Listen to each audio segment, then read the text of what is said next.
టమాటా పప్పు మంచి రుచిగా రావాలంటే ఇలా చేయాలండి. ముందుగా ప్రెషర్ కుక్కర్‌లో కందిపప్పు వేసి శుభ్రంగా కడగాలి. ఆ తర్వాత టమాటాలు, పచ్చిమిరపకాయలు, పసుపు, కారము, కొత్తిమీర, చింతపండు వేసి కొద్దిగా ఆయిల్ వేసుకునేసి తగినన్ని నీళ్లు పోసుకోవాలి. నీళ్లు పోసిన తర్వాత ఇప్పుడు మూత పెట్టేసుకోవాలి. మూత పెట్టేసి స్టవ్ ఆన్ చేసి స్టవ్ పైన పెట్టి 4-5 విజిల్స్ వరకు రానిచ్చుకోవాలి. ఆ తర్వాత స్టవ్ ఆఫ్ చేసి ఈ విధంగా ఉడికిన దాంట్లో ఇప్పుడు మనం ఏం చేయాలంటే కొద్దిగంత సాల్ట్ వేసుకోవాలి. ఆ తర్వాత ఇలా మెత్తగా ఎనిపేసుకోవాలి.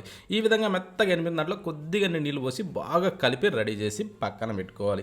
ఇప్పుడు స్టవ్ ఆన్ చేసి ఒక ప్యాన్ అయితే పెట్టుకొని దాంట్లో కాస్త ఆయిల్ వేసి తాలింపు గింజలు, వెల్లుల్లిపాయలు వేసి కొంచెం అలా వేగనిచ్చి ఎండు మిరపకాయలు వేసుకునేసి కొద్దిగా వేగాక కట్ చేసిన ఉల్లిపాయలు వేసి మంచి ఎర్రగా రానివ్వాలి. ఆ తర్వాత చిటికెడు ఇంగువ, కరివేపాకు వేసి చిటపట్లాన్నిచ్చేసి ఇప్పుడు ఎనిపి పెట్టుకున్న ఆ పప్పుని ఇందులో వేసేసుకొని కొద్దిగా నీళ్ళు పోసి రుచి సరిపడా సాల్ట్ వేసి బాగా కలుపుకొని మూత పెట్టి ఈ టైప్లో ఉడికించుకోవాలి. ఈ విధంగా ఉడికిన తర్వాత మీదకించి కొత్తిమీర చల్లుకొని సర్వ్ చేసుకొని తింటే సూపర్.